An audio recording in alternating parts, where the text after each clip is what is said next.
안녕하십니까? 선거톡톡 김호성입니다. 고대 도시국가인 아테네에서 태동한 민주주의는 왜 시공간적으로 확대되지 못했을까요? 종교적인 성향이 강한 중세의 능동적인 정치적 주체였던 시민은 수동적이고 독실한 종교적 신자로 변화되었습니다. 다시 말해서 폴리스에서 시민들 스스로 능동적으로 만든 정치적 질서가 종교적인 틀로 전환된 것이죠. 그 결과 중세에는 갈등과 분쟁을 해결하는 방법을 시민들 스스로 모색하기보다는 종교적 교의를 통해서 확인하고 수용하려는 수동적 모습으로 변해버리고 말았습니다. 중세 기독교 문화의 민주주의는 묻히게 된 것이죠.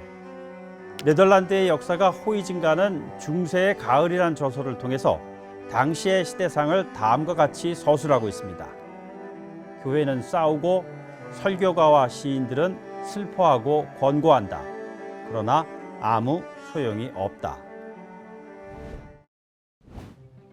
중세 기독교 사회에서는 신의 의지를 파악해서 그에 맞게 살아가는 것이 삶의 중요한 가치였습니다. 그럼에도 보통 사람들이 신의 의지를 파악하기는 쉽지 않았습니다. 왜 그랬을까요? 정보도 부족했고 사람들의 지적 수준도 낮았습니다. 신의 의지를 알기 위해서는 성경을 읽고 해석할 수 있는 능력과 기회가 있어야 했는데 당시 대부분의 보통 사람들은 교육 수준이 낮았던 것이었죠. 인쇄술도 발달되지 않아서 신의 의지가 적힌 성경의 보급도 매우 부족했습니다. 상황이 이렇다 보니까 신의 의지를 알기 위해서는 교회에 가서 성경을 공부한 사제들의 가르침을 받는 것이 유일한 방법이었습니다. 자, 그럼 어떻게 되겠습니까? 당연히 교회와 사제의 영향력은 점점 커질 수밖에 없었겠죠. 교회는 면세 혜택의 토지를 소유하고 국가의 간섭도 받지 않고 신도들에게 세금을 부과할 수 있는 권리도 갖게 됩니다. 반면에 군주의 지배는 신의 의지를 준수하는 한도 내에서 정당화됐습니다. 국가가 종교적 교의를 해석하는 권한을 가질 수 없다는 점도 분명히 했습니다. 기독교 질서를 확립한 철학자로 평가받는 토마스 아퀴나스는 군주제가 최선의 통치 형태라는 점을 인정하면서도 군주가 무제한적인 권위를 부여받아서는 안 된다는 점을 강조했습니다. 왜냐하면 군주의 지배는 인간의 이성이 드러나는 신법의 일부인 자연법을 준수하는 한도 내에서만 정당화된다고 보았기 때문입니다.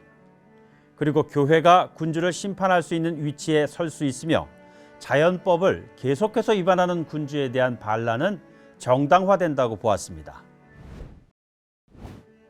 이러한 점에서 토마스 아퀴나스가 의도하였던 의도하지 않았던 군주, 지금으로 치면 정부가 무제한적인 권력을 행사해서는 안 된다는 민주주의의 원칙을 확립하는 데 일정 수준 기여한 측면도 존재한다고 볼 수 있습니다.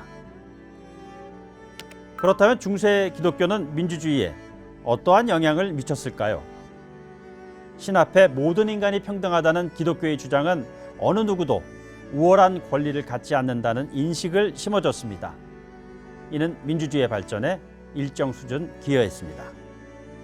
그렇지만 실제적으로 중세는 불평등이 심한 사회였습니다. 움베르토 에코의 소설 장미의 이름은 불평등했던 당시의 시대상을 적나라하게 드러내고 있습니다.